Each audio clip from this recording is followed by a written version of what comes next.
নমস্কার বন্ধুরা, চলে এসেছি এক্সেলের আরেকটি ইন্টারেস্টিং ক্লাস নিয়ে। এবং আজকের ক্লাসটি খুবই ইন্টারেস্টিং হতে চলেছে। তার কারণ হচ্ছে আজকে তোমাদের একটি ম্যাজিক ট্রিক্স দেখাবো। ওই ম্যাজিক ট্রিক্সটা কি সেটা তোমাদেরকে বলে দিই। তো প্রথমে দেখো, এখানে কিছু স্টুডেন্টের নাম দেওয়া আছে। এখানে স্টুডেন্টের নামের পরিবর্তে কোনো প্রোডাক্টও থাকতে পারে। সেক্ষেত্রে আমি একটা স্টুডেন্টের নাম দিয়ে একটা এক্সাম্পল যদি বলি, আমার কাছে এই 12 জন স্টুডেন্ট আছে। এই 12 জন স্টুডেন্টের কিছুজন পেমেন্ট করেছে এই মাসের টাকা, কিছুজন পেমেন্ট করেনি। তো যারা যারা পেমেন্ট করেছে আমি তাদের পাশে এখানে দেখো চেকবক্স আছে। জাস্ট এখানে গিয়ে ক্লিক করার সঙ্গে সঙ্গে এখানে দেখিয়ে দিচ্ছে পার্সেন্টেজ। তার মানে আমার যতজন স্টুডেন্ট আছে তার মধ্যে 8% স্টুডেন্ট আমাকে পেমেন্ট করে দিয়েছে। একজন পেমেন্ট করা মানে, কারণ মাত্র 12 জন স্টুডেন্ট আছে। তারপরে যখন আমি নেক্সট ক্লিক করছি, দেখো 17%। এইভাবে যখন আমার পুরো স্টুডেন্ট আমাকে কমপ্লিট করে দেবে পেমেন্ট করা, তাহলে কি হবে, আমার 100% কমপ্লিট হবে। যখন টিক মারছি দেখো অটোমেটিক্যালি পার্সেন্টেজ বাড়ছে। এক্ষেত্রে যদি তোমার নামের পরিবর্তে কোনো প্রোডাক্ট থাকে, তুমি কাউকে প্রোডাক্ট সেন্ড করেছো, তাহলে তোমার কত পার্সেন্টেজ প্রোডাক্ট সেন্ড হয়েছে, এইটাই হচ্ছে তোমার থিওরি। এটা আমি কি করে করলাম দেখো, আমি যখন আবার টিক চিহ্ন তুলে দিচ্ছি তখন কিন্তু আমার পার্সেন্টেজ পরপর কমছে। হতেই পারে কোনো স্টুডেন্ট পেমেন্ট করেনি, আমি ভুলে চেকবক্স দিয়ে দিয়েছি, সেটাকে আবার তুলে দিলে আমার পার্সেন্টেজ ব্যাক করে যাচ্ছে। এইটাই তোমাদেরকে আজকে দেখাবো এবং এটা একটা ম্যাজিক ট্রিক্সের মতনই তোমাদেরকে দেখাবো। তার আগে বলে দিই, প্র্যাকটিক্যাল শুরু করার আগে যারা এখনো আমার চ্যানেলটিকে সাবস্ক্রাইব করোনি অবশ্যই সাবস্ক্রাইব করে দেবে এবং সাপোর্ট করো। এবং যারা সাবস্ক্রাইব করে দিয়েছো তাদের তো অসংখ্য ধন্যবাদ। চলো বেশি কথা না বলে প্র্যাকটিক্যাল শুরু করি। তো প্র্যাকটিক্যালের জন্য আমি সেকেন্ড শিটে অলরেডি সেম ভাবে একটা স্ট্রাকচার তৈরি করে রেখেছি, একটা সিম্পল স্ট্রাকচার। এইটুকু তোমরা তৈরি করতে পারবে, আমি আশা করি তোমরা পারবে। তো এর জন্য আমাকে চেকবক্স এখানে আনতে হবে। চেকবক্সের জন্য আমাদেরকে ডেভেলপার মেনুকে অন করতে হবে। কিন্তু এখানে দেখো ডেভেলপার মেনু বলে কেউ নেই, বা রিবন বলতে পারো। হোম আছে, ইনসার্ট আছে, পেজ লেআউট আছে, ফরম্যাট আছে, ডেটা আছে, ভিউর পরে আর কোনো কিন্তু মেনু নেই। তাহলে আমাকে ডেভেলপার মেনুটাকে আনতে হবে। ডেভেলপার মেনু আনার জন্য আমরা কি করব, যে কোনো একটি মেনু বারের উপর রাইট ক্লিক করব। তারপর কি কাস্টম কুইক এক্সেস টুলস, যা সেই অপশনে ক্লিক করব। ক্লিক করার পরে দেখবে এক্সেল অপশনস ওপেন হয়ে যাবে। তারপরে কাস্টমাইজ রিবন আছে, তার উপর ক্লিক করব। ক্লিক করার পরে এখানে দেখো ডেভেলপার আছে, ডেভেলপারের পাশে যে চেকবক্সটি আছে সেখানে ক্লিক করে দেবো এবং ওকে করে দেবো। দেখো ওয়াও, ভিউর পরে ডেভেলপার অপশনটি চলে এসেছে। তারপর ডেভেলপার অপশনে চলে যাব। ডেভেলপার অপশন থেকে আমি এখানে ইনসার্ট অপশনটি পেয়ে যাবো, যেখানে কন্ট্রোলসের যে গ্রুপটি রয়েছে তার মধ্যে আমরা পেয়ে যাবো ইনসার্ট অপশনটি। জাস্ট তার ড্রপডাউনে ক্লিক করে দেখবে এখানে চেকবক্স আছে। চেকবক্সের উপর ক্লিক করে আমি প্রথমে একটা চেকবক্স টেনে নেব। এখানে ধীরে ধীরে একটা চেকবক্স তুলে নিলাম এবং তার পাশে দেখো একটা টেক্সট আছে, এই টেক্সটটাকে ডিলিট করে দিতে হবে। তার জন্য আমি কি করবো, ডিলিট অপশনটাকে ব্যবহার করে এখানে ক্লিক করে ডিলিটটাকে তুলে দিলাম। ওকে, আমার চেকবক্স তৈরি। এরপরে তার যে দেখো এখানে যাচ্ছে, আমার চেকবক্সটা কাজ করছে। এবারে আমি কি করলাম, এখান থেকে বাইরের সেলে ক্লিক করে বাম দিকের অ্যারোতে ক্লিক করে চলে এলাম ওই সেলের উপর। এরপর এখানে ড্র্যাগ করে যখন নিচের দিকে টেনে দেবো, দেখো সবগুলোতে কিন্তু আমার চেকবক্স চলে এসেছে। তার মানে সবগুলোতে চেকবক্স আমার চলে এসেছে। তাহলে চেকবক্স গুলো এখন কাজ করছে। এবার আমি কি করব, এই চেকবক্সের সঙ্গে এই সেলটাকে অ্যাড করে দেব, মানে এই সেলটাকে লিঙ্ক করব। মানে যেই সেলের ভেতরে চেকবক্সটা তৈরি করেছি সেই সেলের সঙ্গে লিঙ্ক করব। তার জন্য কি করতে হবে, আমাকে চেকবক্সের উপর একটা রাইট ক্লিক করবে। রাইট ক্লিক করার পরে দেখবে ফরম্যাট কন্ট্রোল বলে একটি অপশন আছে, সেখানে চলে যাবে। চলে যাওয়ার পরে এখানে ফরম্যাট কন্ট্রোলের একটি বক্স ওপেন হয়ে গেছে এবং সেখান থেকে একদম শেষে যে কন্ট্রোল অপশনটি আছে অলরেডি সেখানে চলে যায়। যদি না চলে যায় তাহলে সেখানে গিয়ে ক্লিক করে দেবে। যদি আদার্স কোনো অপশনে যদি থেকে থাকে তাহলে তোমাকে কন্ট্রোলেই চলে যেতে হবে, অটোমেটিকলি কন্ট্রোলে থাকে। এরপরে কি করব, সেখানে ক্লিক করার পরে সেলস লিঙ্ক পাশে যে বক্সটি আছে সেখানে ক্লিক করব। ক্লিক করার পরে জাস্ট ওই চেকবক্সটা যে সেলে আছে ওই সেলটাকে সিলেক্ট করে নেব। সিলেক্ট করে নেওয়ার সঙ্গে সঙ্গে এই চেকবক্সের সঙ্গে এই সেলটা অ্যাডজাস্ট হয়ে গেল এবং ওকে করে দিলাম। ঠিক সেম ভাবে সবগুলোতে এইভাবে করে যেতে হবে। ওকে, এটাকে একটু ছোট করে দিই।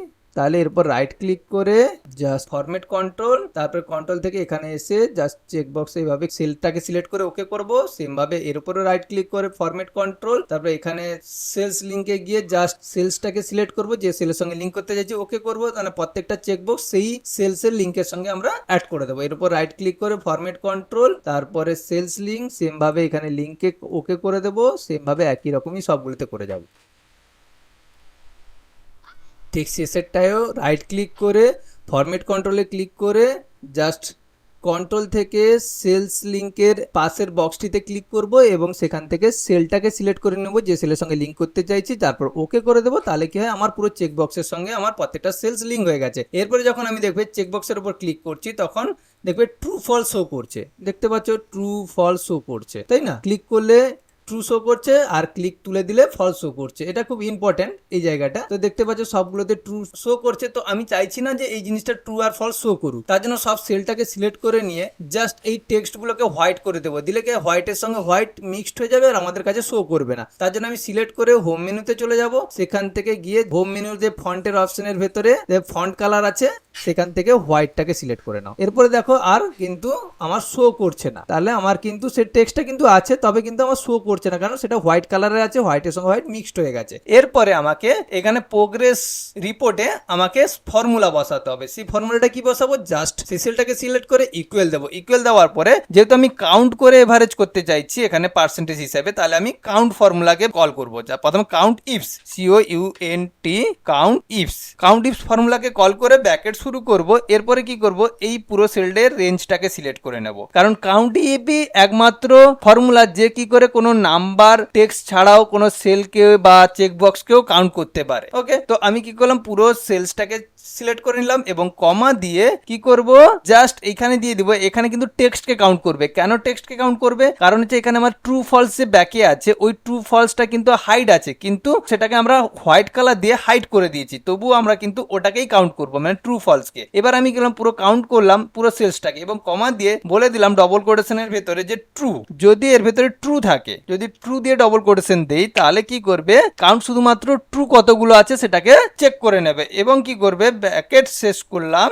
এরপরে কি করবে, ডিভাইড বাই 12 করে দেবো। 12 জন যেহেতু আছে তাহলে ডিভাইড বাই 12, এখানে 100 থাকলে 100 জনের 100 ডিভাইড বাই 100 করতে, এবং এন্টার মারলাম, তাহলে আমার কিন্তু এখানে 0 চলে এসছে। এরপরে কি করব, এই সেলে সিলেক্ট করে এখানে হোম মেনু থেকে যে নাম্বারিং এর ঘরে দেখবে একটা পার্সেন্টেজ আছে, জাস্ট পার্সেন্টেজের উপর ক্লিক করে দিলাম, দিলে পার্সেন্টেজ আকারে চলে এলো। এরপরে এইখানে আমাকে কি করতে হবে, এখানে যদি আমি টিক করি এই মুহূর্তে দেখো 8%, 13%, 18% শো করছে, কিন্তু আমার এইভাবে তো শো করছে না, যেটা ফার্স্ট সিটে আমি তোমাদেরকে দেখেছিলাম। দেখো এইভাবে কিন্তু শো করছে না। এটার জন্য আমাকে কি করতে হবে, কন্ডিশনাল ফরম্যাটিংটি ব্যবহার করতে হবে। তার জন্য আমি এই সেলটাকে সিলেক্ট করে হোম মেনু থেকে কন্ডিশনাল ফরম্যাটিং অ্যারোতে ক্লিক করলাম। সেখান থেকে আমরা চলে যাব নিউ রুলসে। নিউ রুলসের উপর ক্লিক করার পরে দেখবে নিউ ফরম্যাটিং রুলস বলে একটি অপশন খুলে যাবে। তারপরে ফার্স্ট অপশন যেটা আছে সেটাই থাকবে। সেখান থেকে নিচে চলে আসবো ফরম্যাট স্টাইলে, তার অ্যারোতে ক্লিক করে এখান থেকে আমরা নিয়ে নেব ডেটা বার। ডেটা বার নেওয়ার সঙ্গে সঙ্গে কিন্তু একটা নতুন ফরম্যাট ওপেন হয়ে গেছে। সেখানে দেখবে মিনিমাম আছে, ম্যাক্সিমাম আছে এবং সেটা টাইপ এবং ভ্যালু আছে। জাস্ট ম্যাক্সিমামের টাইপের ড্রপ ডাউনে ক্লিক করে জাস্ট অটোমেটিক থেকে এখান থেকে নাম্বার সিলেক্ট করে নেব।